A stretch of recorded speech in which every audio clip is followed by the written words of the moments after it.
आदाब नाजरीन, खास खबरों के साथ मैं हूं अब्दुल्ला। अमेरिकी सदर डोनाल्ड ट्रंप भारत के लिए रवाना हो गए हैं। अपनी रवानगी से कबल सदर ट्रंप ने भारत से काफ़ी उम्मीदें जाहिर करते हुए कहा कि वज़ीर आज़म मोदी उनके करीबी दोस्त हैं। अमेरिकी सदर ट्रंप के साथ उनकी बेटी इवानका भी अपने शौहर के साथ भारत आ रही हैं। उन्होंने वज़ीर आज़म नरेंद्र मोदी के साथ अपनी मुलाकात को याद किया। उन्होंने ट्वीट करके कहा कि हैदराबाद में आलमी इंटरप्रेन्योरशिप सरबराह इजलास में वज़ीर आज़म नरेंद्र मोदी से मुलाकात के 2 साल बाद मेरे लिए दोबारा भारत जाना एजाज़ की बात है। दुनिया के 2 सबसे बड़े जमहूरी मुल्कों के दरमियान दोस्ती इससे ज़्यादा मजबूत कभी नहीं रही।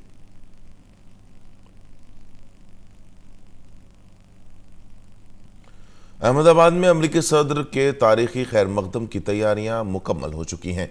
एयरपोर्ट से लेकर मोटेरा स्टेडियम तक पूरे रास्ते को खैर मकदमी पैगामात से सजाया गया है। पूरे शहर में सफाई से लेकर इमरजेंसी सेहत और सिक्योरिटी के पुख्ता इंतजाम किए गए हैं। सिक्योरिटी के लिए पुलिस फोर्स तैनात की गई है, जिसमें खवातीन पुलिस एहलकारों को भी बड़ी तादाद में शामिल किया गया है। रोड शो में आने वाले लोगों की जांच के लिए पूरे रूट पर जांच पॉइंट बनाए गए हैं।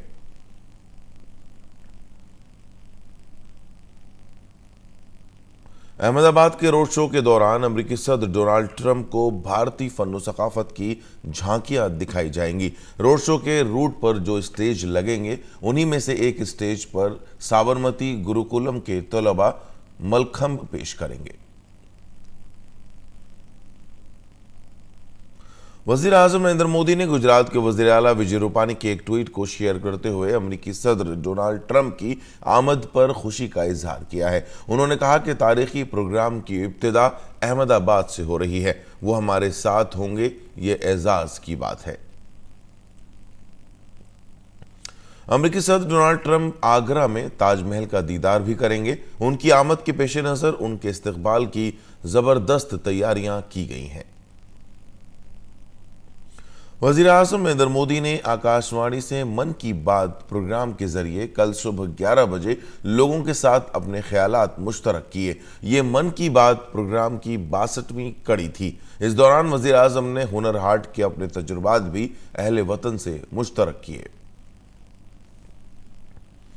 सदर जमहूरिया रामनाथ कोविंद ने नई दिल्ली में बैनुल-अक़वामी अदालती कॉन्फ्रेंस 2020 के इख्तितामी इजलास से खिताब किया। 2 रोज़ा कॉन्फ्रेंस का इफ्तिताह शनिचर को वज़ीर आज़म मोदी ने किया था। कॉन्फ्रेंस में दुनिया भर के माहिरीन कानून ने शिरकत की। कॉन्फ्रेंस की थीम अदलिया और बदलती दुनिया थी। इस मौके पर सदर जमहूरिया ने कहा कि सालिसी और सुलह के जरिए तनाज़ात का हल मौसर तरीके से किया जा सकता है। राजधानी दिल्ली के इंडिया गेट लॉन में लगे हुनर हाट का कल आखिरी दिन था। अक़लियती उमूर की वजारत ने इस हाट का इनेकाद किया था। 11 रोज तक जारी रहने वाले इस हुनर हाट में 250 दस्तकार और मुल्क को बैरून ममालिक के तकरीबन 15 लाख लोगों ने शिरकत की।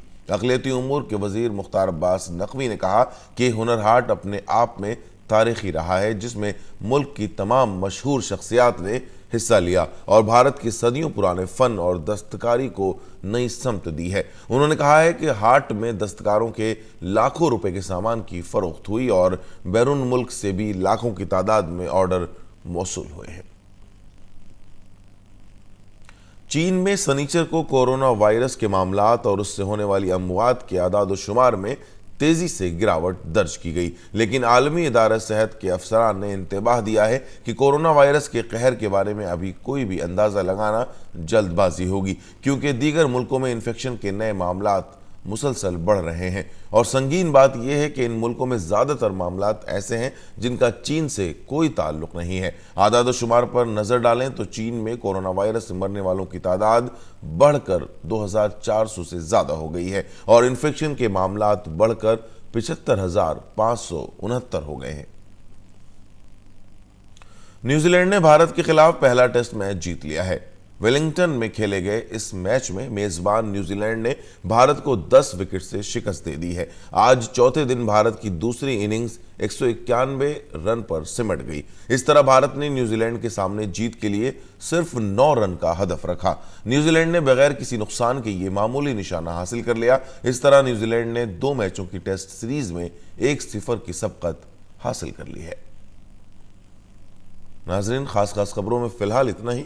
इजाजत दीजिए। आदाब।